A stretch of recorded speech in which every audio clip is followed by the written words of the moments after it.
বিয়ের ৫ মাসের মাথায় আমার স্বামী আমার বড় দিদিকে বিয়ে করে ঘরে তোলে। আমাদের যখন বিয়ে হয়েছিল তার কিছুদিনের মাথাতেই আমি বুঝতে পেরেছিলাম এই সংসারটা আমার জন্য নয়, এখানে আমি বেশি দিন থাকতে পারবো না। আমার সাথে রাহুলের বিয়ে হয় বেশ কয়েক বছর আগে। রাহুল আমাদের বাড়ির পাশের একটা বাড়িতে ভাড়া নিয়ে থাকতো, কারণ কি ও এখানে চাকরি বাকরি করতো, কর্মসূত্রে সে এখানে থাকে।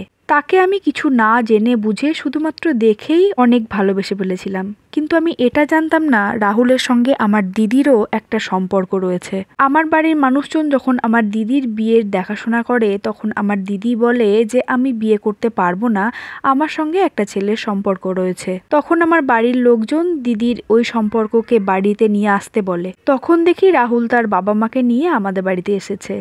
এটা দেখে আমার ভীষণ কষ্ট হয়েছিল, কিন্তু আমার বড় দিদির সাথে যখন সম্পর্ক আছে তখন এই নিয়ে আমি আর দ্বিতীয় কোনো কথা বলিনি। এরপর দেখাশোনা করে বিয়ের দিন ঠিক হয়ে গেল।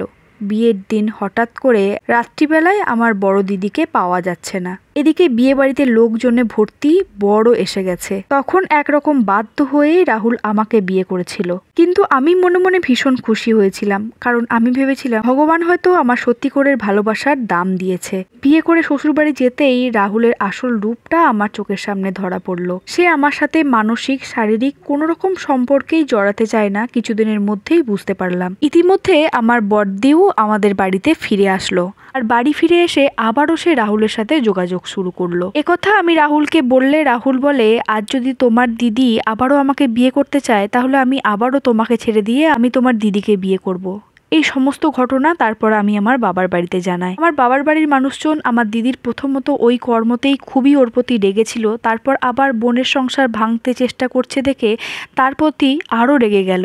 তখন ওকে বাড়ি থেকে বার করে দেয়, আর ঠিক বার করে দেবার পরই দেখি আমাকে ডিভোর্স না দিয়েই রাহুল ওকে আবার বিয়ে করেছে। তখন রাহুল আমাকে বলে, তোমাকে আমি আগেই বলেছিলাম আমার জীবন থেকে চলে যেতে, তুমি তো গেলে না, তাহলে এখন সতীনের ঘর করার জন্য প্রস্তুত হয়ে যাও। আমি তখন সেখানে না দাঁড়িয়ে সঙ্গে সঙ্গে বাপের বাড়ি চলে এসেছিলাম। তবে আসার সময় বলে এসেছিলাম, যে মেয়ে বিয়ের দিন সবার মাঝখানে তোমাকে ওইভাবে অপমানিত করেছিল, আজ সে যদি আবার কোনো তোমার থেকে বেটার অপশন পায় তাহলে সে আবার তোমাকে ছেড়ে চলে যাবে, কথাটা মিলিয়ে নিও। এরপর আমি আমার বাপের বাড়িতে এসে ওকে ডিভোর্স দিই, আর তার সঙ্গে সঙ্গে আমি আমার পড়াশোনাও চালিয়ে যাই। আমার পড়াশোনা চলতে চলতে আমার এক স্যার আমাকে একদিন ডেকে পাঠায়। আমি যেতে সে আমাকে সরাসরি সেই দিন বিয়ের প্রস্তাব দিয়েছিল। আমি একটু অস্বস্তি বোধ করে তাকে পুরো ঘটনা খুলে বলি এবং বলি এই সব কিছু মেনে নিতে পারলে আমার বাবার সাথে কথা বলতে। সে তারপর দিন থেকে আমাকে কোনো রকম ডিস্টার্ব না করে কিছুদিন পর দেখি সে তার বাড়ির মানুষজন নিয়ে আমাদের বাড়িতে আসে। আসলে তার বাড়ির মানুষজনকে তার একটুখানি বোঝাতে অসুবিধা হয়েছিল। যাই হোক, ফাইনালি দুই বাড়ির মানুষজন সবকিছু মেনে নিয়ে আমাদের বিয়ে হয়। ইতিমধ্যে আমার দিদি সেই রাহুলকে ছেড়ে অন্য আর একজনের সাথে পালিয়ে যায়, আর এদিকে আমার দুই সন্তান নিয়ে এখন সুখের সংসার। ভালোবাসা ভালো, কিন্তু অন্ধ ভালোবাসা একদমই ভালো নয়। অন্ধ ভালোবাসার মোহে পড়ে আমার সাথে রাহুল সেদিন যে দুর্ব্যবহার করেছিল, প্রকৃতিই তাকে নতুন করে আবার জবাব দিয়ে দিল।